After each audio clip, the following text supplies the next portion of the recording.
Hello, my name is Michelle Elrod, and welcome to this episode of 3 to Thrive. Today I'm going to talk to you about 3 things that you can do right now to improve your meetings. The first is to use the POINT acronym in your calendar invitations as well as to kick off a meeting, whether it's in person or virtual. Second, prepare questions and your activities in advance. And the third is to close the loop. Answer the questions: who, does what, by when, and how will you follow up? Let's start off with the first tip. Make sure everyone knows the point of your meeting. Let me ask you a question. Have you ever gone to a meeting and wondered what the meeting was for or what your contributions were supposed to be? In other words, have you ever walked away from that meeting and asked yourself, what's the point? So using the POINT acronym in the body of your email invite as well as to kick off the meeting will help you to gain greater participation and support, and will help your participants to know exactly why they're there and what their contribution is. The O in POINT stands for outline. In other words, give people a high-level overview or an agenda of what will be covered ahead of time. This way, participants can bring any supporting documents, ideas, or materials, and it will give them an opportunity to share before you start the meeting.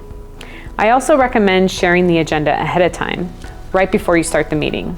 The IN in POINT is the participant input. In a calendar invite, you might ask for additional agenda items from your participants and a deadline for when they would need to be received.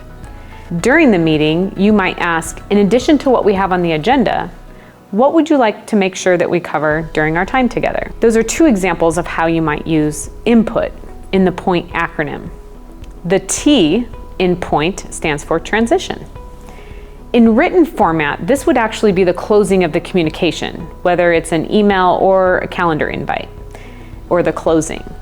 In person, the transition should be an open-ended question that addresses one of the agenda items and helps kick things off. It's important to ask rather than tell because it engages participants to be a part of the meeting and not just a passive listener. So now that we've talked about POINT, allow me to demonstrate how you might use POINT to start a meeting. Hello everyone, and thank you for joining us today.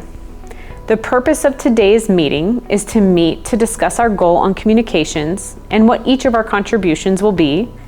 So in order to do that, I want to cover the following today. Today, we're going to review Leah's communication strategy.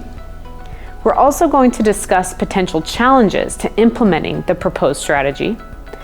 And then finally, we're going to assign roles and responsibilities and identify the stakeholders who will support us on this project. In addition to these items, what would you all like to make sure that we cover today? Okay, great. Let's go ahead and get started with the first item. So question for you all, what thoughts do you have on Leah's communication strategy? So to recap step 1, use POINT acronym in your meeting invites as well as when you open up the meeting. Doing this will allow participants to bring their best self to the meeting, and they will be more productive as a result. Let's go ahead and move on to step 2. Step 2 is to prepare questions and/or activities in advance. To properly prepare, ask yourself what the outcomes of your meeting should be. Then ask yourself, what questions or activities should you do during the meeting that will help you achieve the intended outcomes? If you do not need or want participation from meeting attendees, then you should consider another modality for delivering your information. As an example, you might consider sending out a briefing document or an email. Keep in mind that the purpose of a meeting is to get contributions from the participants. Remember, they are all there for a reason. If you prepare questions in advance and you align those questions to your intended outcomes, the meeting will yield greater results. The third step is to close the loop.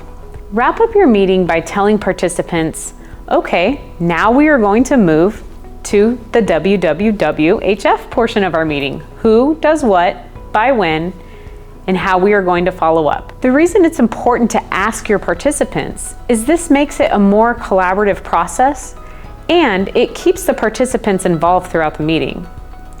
You, being the meeting owner, can fill in any gaps or additional action items if necessary. An example of who does what, by when, and how will you follow up, would sound something like this. Okay, team, this is great.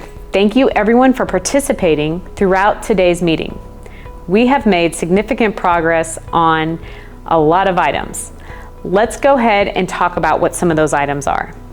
We have gone through Leah's communication strategy. We have addressed challenges and how we might approach them. We have also identified who our stakeholders might be, as well as what the internal roles and responsibilities will be to successfully implement this new strategy. Our next step is to set up focus groups to address the identified challenges and to schedule meetings with our stakeholders. All right, so who is going to be in charge of setting up the meeting? What about the focus group? And when can we expect to have that completed? When should we follow up with the focus groups? Again, the who does what by when and how will you follow up is just one way in which you can close the loop. Another way to close the loop is by sending out a recap using the acronym POINT and the acronym WWWHF. In closing, if you implement these 3 tips consistently, your meetings will be more productive, your participants will be more engaged, and you will finish on or before your time is up. I'll go over the 3 tips again. Number 1, make sure that you're using POINT, purpose, outline, input, and transition. Make sure that you prepare your questions and activities in advance. And finally, make sure that you're closing the loop by using the acronym WWWHF. Who does what, by when, and how will you follow up? It's been a pleasure spending time with you, and I hope you have a great rest of your day. Keep growing, keep learning, and keep thriving. Thank you.